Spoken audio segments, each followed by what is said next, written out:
ሰላም ጤና ይስጥልኝ የቮያ ቴሌቪዥን ተከታታዮች የለተሰኙ ዜናዎችን ይዘን ቀርበናል። እስከ መጨረሻው እንድትከታተሉን በአክብሮት እንጋብዛለን።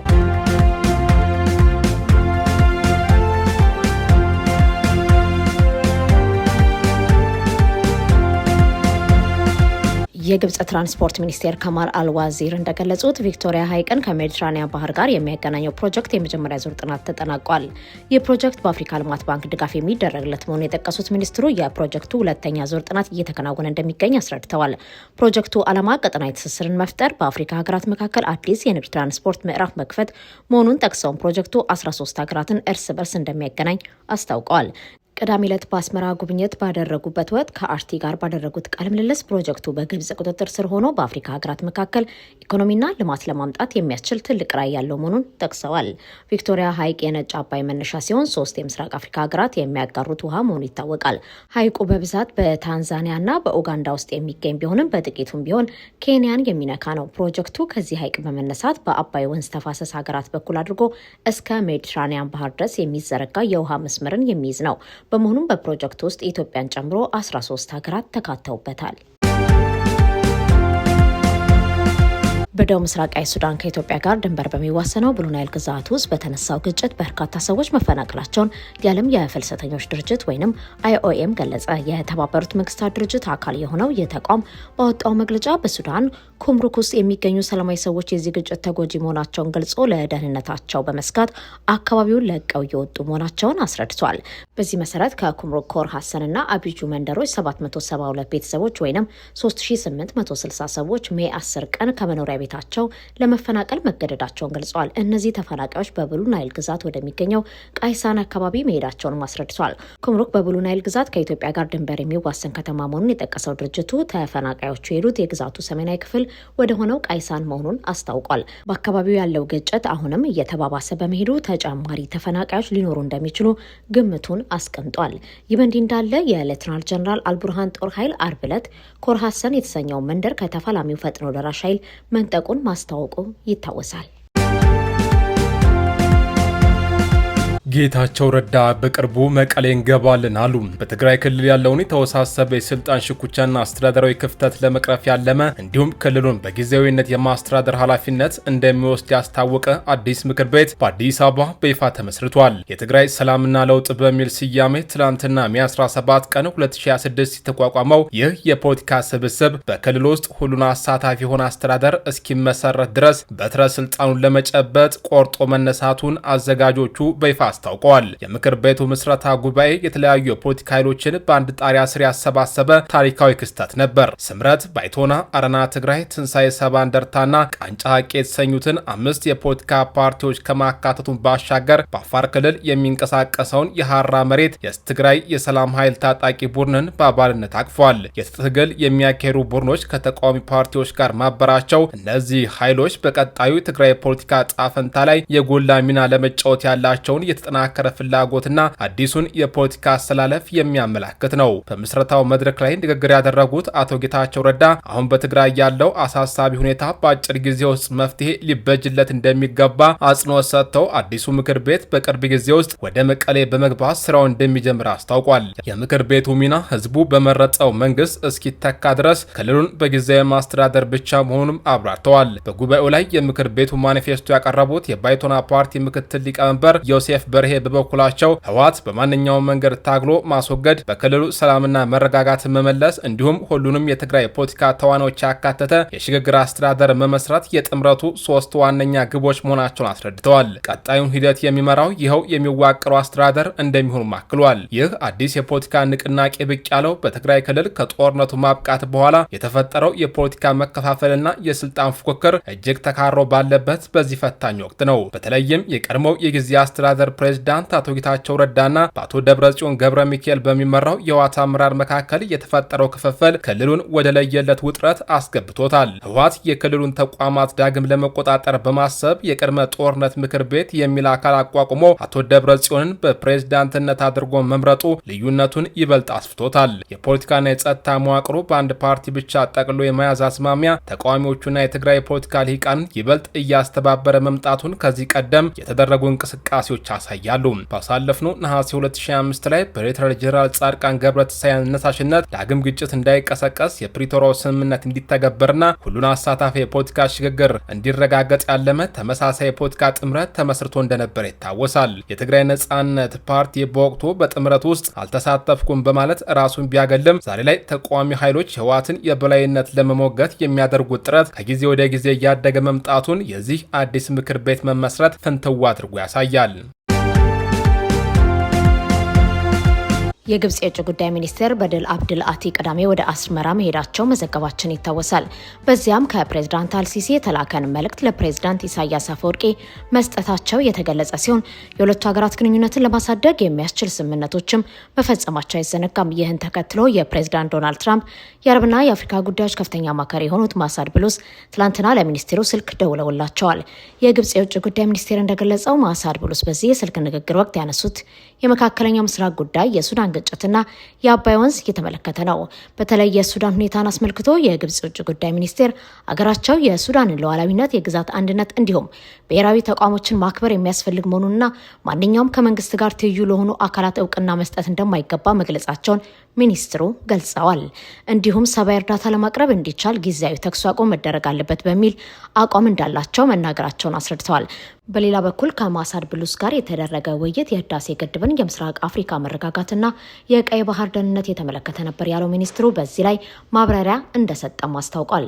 የህዳሴ ግድብን በተመለከተ የአባይ ውሃ ለግብጽ የህልውና ጉዳይ መሆኑን ለትራምፕ አማካሪ የገለጹት ሚኒስትሩ የተናጠል እርምጃዎችን እንደማትደግፍና ዓለም አቀፍ ህግና የሀገራት ሉዓላዊነት መከበር እንዳለበት አስረድተዋል። ማሳድ ብሉስ ወደ ግብጽ የደወሉት በአስመራና በካይሮ መካከል በተደረገው ውይይት ማግስት ሲሆን ይህም ጉዳይ በአሜሪካ መንግስት ትኩረት እንደተሰጠው ማሳያ መሆኑን የሚናገሩ ታዛቢዎች አሉ።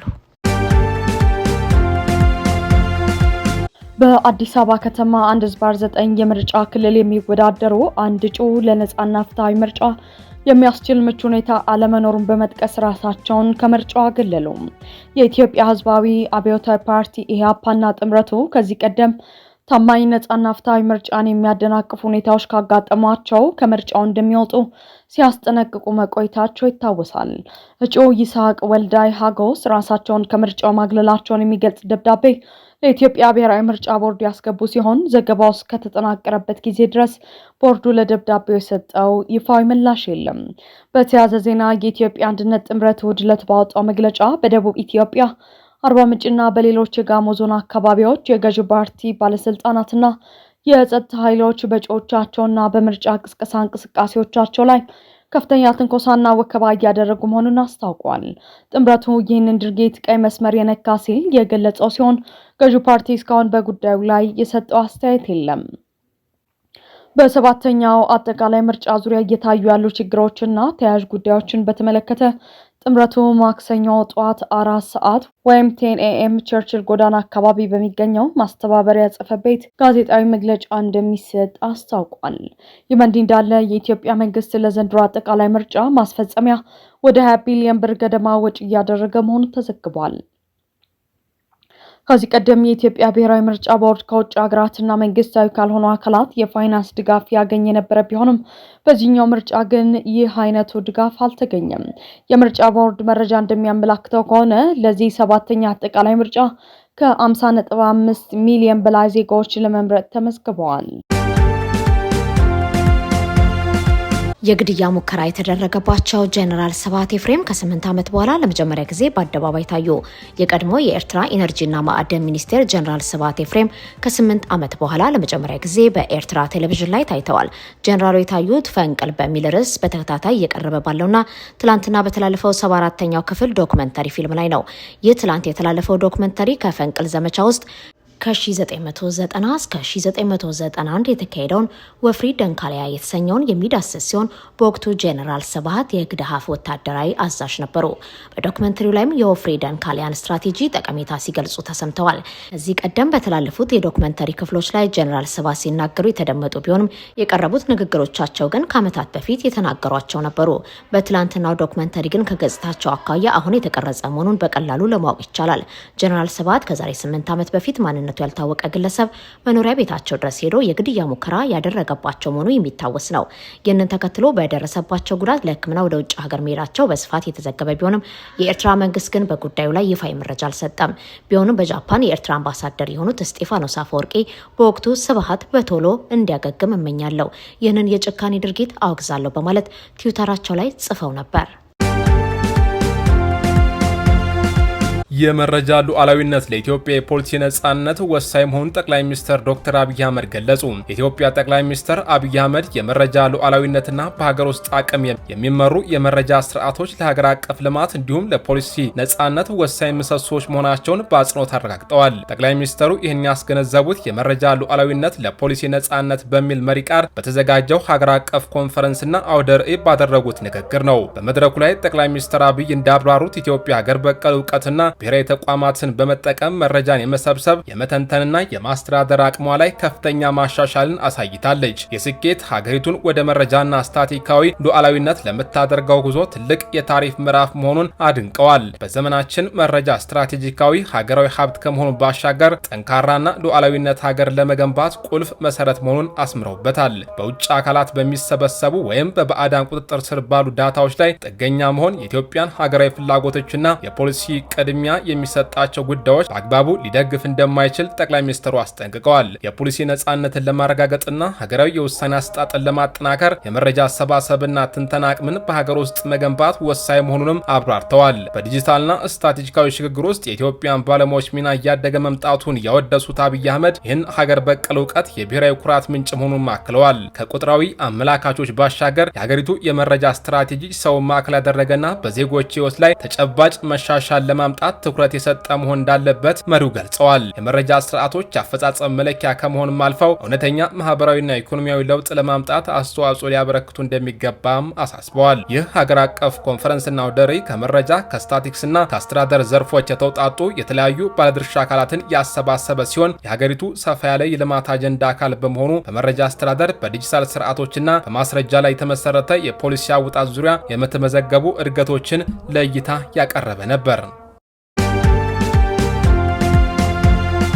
የኢራን ከፍተኛ የደህንነት ቢሮ በሆርሙዝ ሰርጥ ላይ የሚደረግ እንቅስቃሴዎችን የሚቆጣጠር አዲስ ባለስልጣን መስሪያ ቤት መቋቋሙን ገለጸ። ጠቅላይ የብሔራዊ ደህንነት ምክር ቤት የሚባለው የቢሮ ይህንን የገለጸው በኤክስ ገጹ ላይ የፐርሺያን ገልፍ ሰርጥ ባለስልጣን መልእክት በማጋራት ነው። ከዚህ ጎን ለጎን ይህ ባለስልጣን መስሪያ ቤት የሆርሙዝ ሰርጥ እንቅስቃሴ አዳዲስ ጉዳዮችን የተመለከተ ወቅታዊ መረጃ እንደሚሰጥ አስታውቋል። የኢራን አብዮታዊ ዘብን በተመሳሳይ የዚህን መስሪያ ቤት መልእክት አጋርቷል። ስለ አዲሱ መስሪያ ቤት የተሰጠ ዝርዝር ማብራሪያ ባይኖርም ባለፈው ወር የኢራን የእንግሊዝኛ ቴሌቪዥን የሆነው ፕሬስ ቲቪ ግን የመስሪያ ቤቱ መመሪያ በሆርሙዝ ሰርጥ ለማለፍ ለሚፈልጉ መርከቦች በኢሜይል እንደሚልክላቸው ገልጾ ነበር። ኢራን ይህንን እርምጃ የወሰደችው በሆርሙዝ ሰርጥ ለተወሰኑ መርከቦች ብቻ የመተላለፍ ፍቃድ እንደምትሰጥ ማስታወቋን ተከትሎ ነው። በመስመሩ የሚያልፉ መርከቦች ክፍያ እንዲጣልባቸው እንደምታደርግ የገለጸች ሲሆን ክፍያው በቅርቡ ይፋ እንደሚሆን ማስታወቋም አይዘነጋም።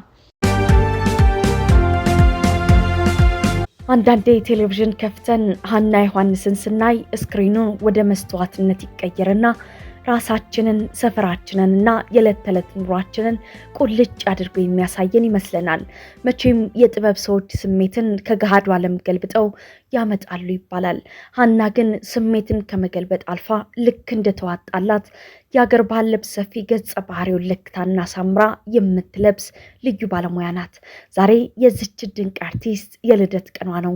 የልደት ሻማዋን ልታበራ ስትጠጋ የሻማዋ ብርሃን ፊቷን ሲያደምቀው ሻማው ራሱ እኔ ከማበራላት እሷ ብታበራልኝ አይሻልም ብሎ በፈገግታዋና በሞገሷ የሚቀናን የሚመስለው በጥበብ መንደር ውስጥ ዝም ብለው ሲያዩት የአይን ማረፊያ ገጸ ባህሪ ወክላ ስትጫወት ደግሞ የልብ ማሞቂያ የሆነችው ሀና ልክ እንደ ስሟ ሀና ማለት ጸጋ ሞገስ ማለት ነውና በገባችበት ፊልምም ሆነ በተገኘችበት መድረክ ሁሉ ሞገስን ተላብሳለች።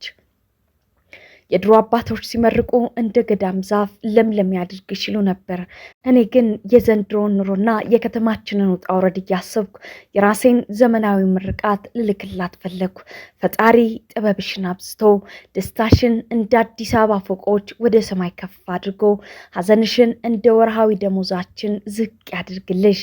የዕለት ተዕለት ኑሮሽም እንደ ታክሲ ሰልፍ የሚያሰለች ሳይሆን እንደ ጥሩ የቡና ቁርስና እንደ ማለዳ ፀሐይ እያደር የሚጣፍጥ በረከት ይሆንልሽ።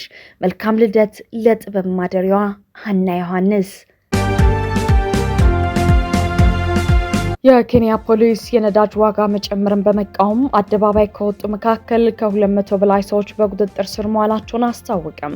የናይሮቢ ከተማ ፖሊስ አዛዥ ኢሳ ሙሐመድ በመላ ሀገሪቱ የተጠራን የትራንስፖርት ማቆም አድማን ተከትለው ለተቃውሞ አደባባይ ከወጡ ሰዎች መካከል 225ቱ በቁጥጥር ስር ውለዋል ብለዋል። በኬንያ ዛሬ ሰኞ ግንቦት 10 ቀን 2018 ዓ.ም ከፍተኛ የነዳጅ ጭማሪን በመቃወም በመላ ሀገሪቱ የመጓጓዣ አገልግሎት ሰጪዎች ስራ አቁመው ውለዋል።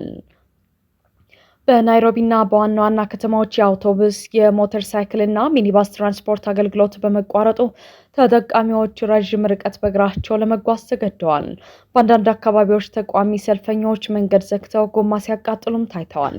ፖሊስ መንገዶችን ለመክፈት በሚሞክርበት ወቅት ከተቃዋሚ ሰልፈኞች ጋር የተጋጨ ሲሆን ለመበተን አስለቃሽ ጋዝ ተጠቅመዋል። የናይሮቢ ፖሊስ አዛዥ 5 የፖሊስና 1 የግለሰብ መኪኖች በሰልፈኞች መውደማቸውን አስታውቀዋል። እስካሁን ድረስ በተቃውሞ ሰልፉ ምክንያት የሞተ ሰው ስለመኖሩ የተባለ ነገር የለም።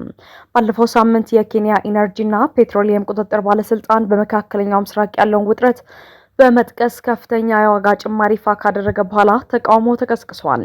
የትራንስፖርት አገልግሎት አቅራቢዎች በተለይ ደግሞ የህዝብ ማመላለሻ ባለንብረቶችና አሽከርካሪዎች የዋጋ ጭማሪውን ለመስራት አስቸጋሪ እንዳደረገባቸው ተናግረዋል። በተቃውሞ ምክንያት በርካታ የረዥም ርቀት ተጓዥ አውቶቡሶች ጉዞአቸውን በመሰረዛቸው የተነሳ መንገደኞች ተጉላልተዋል። ዛሬ በኬንያ በነበረው የህዝብ ትራንስፖርት አገልግሎት አቅራቢያዎች ተቃውሞ የተነሳ ትምህርት ቤቶች እንዲሁም የንግድ ተቋማት ተዘግተው ውለዋል። የሀገሪቱ የገንዘብ ሚኒስትር ጆን ምባዲ የዓለም አቀፍ ነዳጅ ዋጋ ንረት በመካከለኛው ምስራቅ ካለው ጦርነት ጋር እንደሚያያዝ ጠቅሰው ይህም በሀገሪቱ ለተከሰተው ጭማሪ ምክንያት መሆኑን ተናግረዋል። የዓለም የነዳጅ ዋጋ በዚሁ ከቀጠለ መንግስት የታክስ እፎይታን ከግምት ሊያስገባ እንደሚችል ጨምሮ አስታውቀዋል። የትራንስፖርት አገልግሎት አቅራቢዎችና የተሽከርካሪ ባለቤቶች መንግስት የነዳጅ ዋጋ እንዲቀንስ ቢጠይቁም እስካሁን ድረስ ይህ ነው የሚባል መግባባት ላይ አልደረሱም።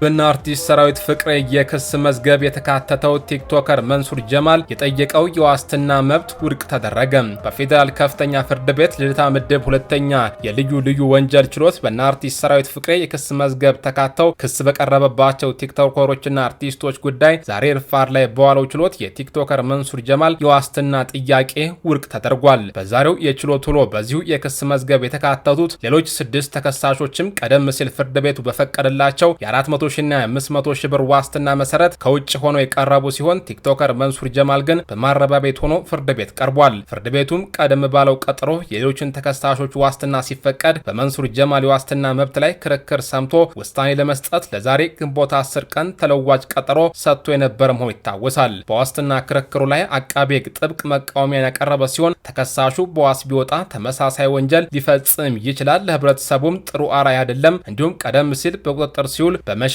ከፍተኛ ፍለጋ የተደረገበት በመሆኑ የዋስትና መብቱ ሊነፈግ ይገባል በማለት አሳስቦ ነበር። ችሎቱም የአቃቤ ሕግ መቃወሚያ እንዲሁም የተከሳሽ ጠበቆች ያቀረቡትን የጽሁፍ ምላሽ ከመረመረ በኋላ የአቃቤ ሕግ ስጋትና መከራከሪያ ሀሳብ አግባብነት አለው ብሎ በመቀበል የቲክቶከር መንሱር ጀማል የዋስትና ጥያቄ ውድቅ አድርጎታል። በመሆኑም ተከሳሹ ጉዳዩ በማረቢያ ቤት ሆኖ እንዲከታተል ትዕዛዝ ተላልፏል። በመጨረሻም ፍርድ ቤቱ በዋስ በተፈቱትም ሆነ በስር ላይ በሚገኙት ተከሳሾች ላይ በቀረበው ዝርዝር ክስ ላይ የተከሳሾችን የመጀመሪያ ደረጃ መቃወሚያ ለመስማት ለሰኔ 11 ቀን 2018 ዓ.ም ተለዋጭ ቀጠሮ ሰጥቷል። የድርድሩ መጓተትና የትራምፕ ማስጠንቀቂያም ኢራን ከምድረ ገጽ ልትጠፋ ትችላለች። በአሜሪካና በኢራን መካከል እየተካሄደ ያለው ድርድር መጓተቱን ተከትሎ ፕሬዚዳንት ዶናልድ ትራምፕ ከፍተኛ ብስጭት ውስጥ መግባታቸውና እጅግ ከባድ የጦርነት ማስጠንቀቂያ መስጠታቸውን በዋሽንግተን ዲሲ የሚገኙ የዜና ምንጮች አጋልጠዋል። ሁኔታው ከዲፕሎማሲያዊ ንግግሮች አልፎ ወደ ወታደራዊ ዛቻ ማምራቱ ቀጠናዊ ውጥረቱን ይበልጥ አባብሶታል። ፕሬዚዳንት ትራምፕ ባለፉት ጥቂት ቀናት ውስጥ ባስተላለፉት ተደጋጋሚ መልእክት ኢራን በሁለቱ ሀገራት መካከል እየተንሸራሸሩ ባሉት የተለያዩ የድርድር ሀሳቦች ላይ አፋጣኝ ውሳኔ ላይ መድረስ እንዳለባት አሳስበዋል። የፖለቲካዊ ውሳኔ የማይሰጥ ከሆነ ግን ሀገሪቱ በቦምብ ተደብድባ ከምድረ ገጽ ልትጠፋ እንደምትችል በማስጠንቀቅ ሁኔታው ምን ያህል አሳሳቢ ደረጃ ላይ እንደደረሰ ጠቁመዋል። ይህንን ውጥረት ተከትሎ ፕሬዝዳንቱ በቀጣይ ሊወስዱ ስለሚችሉ እርምጃዎች ለመምከር ማክሰኞ ዕለት በዋይት ሃውስ ሲቹዌሽን ሩም ከፍተኛ የጸጥታ ስብሰባ እንደሚቀመጡ ይጠበቃል። የአሜሪካ ወታደራዊ አዛዦች አጭርና የተቀናጀ የተባለ ፈጣን ወታደራዊ እርምጃ ለመውሰድ የሚያስችሉ አማራጮችን ለትራምፕ አቅርበዋል። ፕሬዝዳንቱን ክፉኛ ካበሳጫቸው ጉዳዮች መካከል ኢራን ሆን ብላ ጊዜ ለመግዛትና ሂደቱን ለማጓተት የሞከረች ነው ብለው ማመናቸው ዋነኛው ነው። ይሁን እንጂ የአሜሪካ አስተዳደርን ሊያሳስብ የሚችለው ዋነኛው እውነታ ኢራን ትራምፕ በሚናገሩት ልክ በውጥረቱ ክፉኛ አለመዳከሟ ነው። አሜሪካ ፍጹም የሆነ የአየር ላይ የበላይነት ቢኖራትም ኢራን በአንጻሩ በአሜሪካ ኃይሎች ላይ ከባድ ጉዳት ሊያደርስ የሚችል ጉልህ የሆነ የሚሳኤልና የድሮን የማጥቃት አቅም አላት። በአጠቃላይ ፕሬዚዳንት ትራምፕ ስምምነቱ ጊዜ ሳይወስድ በአፋጣኝ እንዲጠናቀቅ ጽኑ ፍላጎት ያላቸው ቢሆንም ሁለቱ ወገኖች ለምን እስካሁን ወደዚያ የውሳኔ ነጥብ መምጣት እንዳልቻሉ ግራ መጋባታቸውን ዘገባው ያመላክታል። የዩክሬን ፕሬዝዳንት ዘለንስኪ በዛሬው ዕለት ከሩሲያ ከፍተኛ ድብደባ እንደተፈጸመባቸው ገለጹ። ፕሬዝዳንቱ በኤክስ ገጻቸው ላይ ሩሲያ ዛሬ በዲኒፕሮን አካባቢ የፈጸመችው ድብደባ 6 ሰዓት የፈጀ ነበር። አንድ ሚሳኤል በመኖሪያ አፓርትመንት ብሎክ ላይ ጉዳት ሲያደርስ፣ ሌሎች ሚሳኤሎች ደግሞ ሲቪል መሰረተ ልማቶች በከፍተኛ ሁኔታ መጥተዋል። ጥቃቶቹ በክልል ውስጥ ያሉ የኃይል ተቋማትን ኢላማ ያደረጉ ነበሩ ብለዋል። ጨምሮም በኦዴሳ ወደብ ላይ በድሮን ከፍተኛ ጥቃት መፈጸሙን ገልጸው አንድ ድሮን በወደቡ ቆሞ የነበረ የቻይና መርከብ መምታቱንም አስረድተዋል። ሩሳውያን የቻይና መርከብ ሆን ብለው እንደመቱት ለመግለጽም በወደቡ ላይ የማን መርከብ እንደቆመ አያውቁም ብዬ አላስብም ብለዋል። በአጠቃላይ በ8 ግዛቶች ላይ የንብረት ውድመት መድረሱን ገልጸው በአስራዎቹ የሚቆጠሩ መቁሰላቸውን የጠቀሱት ዘለንስኪ ሲቀጥሉም በዛሬው ጥቃት ሩሳውያን 524 ድሮኖችንና 22 የተለያየ አይነት የፓላስቲክና ክሩዝ ሚሳይሎችን ተጠቅመዋል። አሁንም በመላው ሀገሪቱ ውስጥ የአየር ጥቃት ማስጠንቀቂያ ደውሎች እየተሰሙ ነው። የአየር መቃወሚያችን የደህንነት ሁኔታው በሚፈቅድለት ልክ እየሰራ ይገኛል በማለት አስረድተዋል። በማስከተልም ሩሲያ በሰዎች ላይ ጥቃት የምታደርሰው በፓላስቲክ ሚሳኤሎች ተመርኩዛ ነው። ስለዚህም እኛ አውሮፓውያን ይህንን ጥቃት ለመከላከል የቻልነውን ያህል ጥረት ማድረግ አለብን። አውሮፓ የራሷ ጸረ ፓላስቲክ ሚሳኤል ሊኖራትና ራሷን ለመከላከል የሚያስችል በቂ አቅም ልታዳብር ይገባል ብለዋል።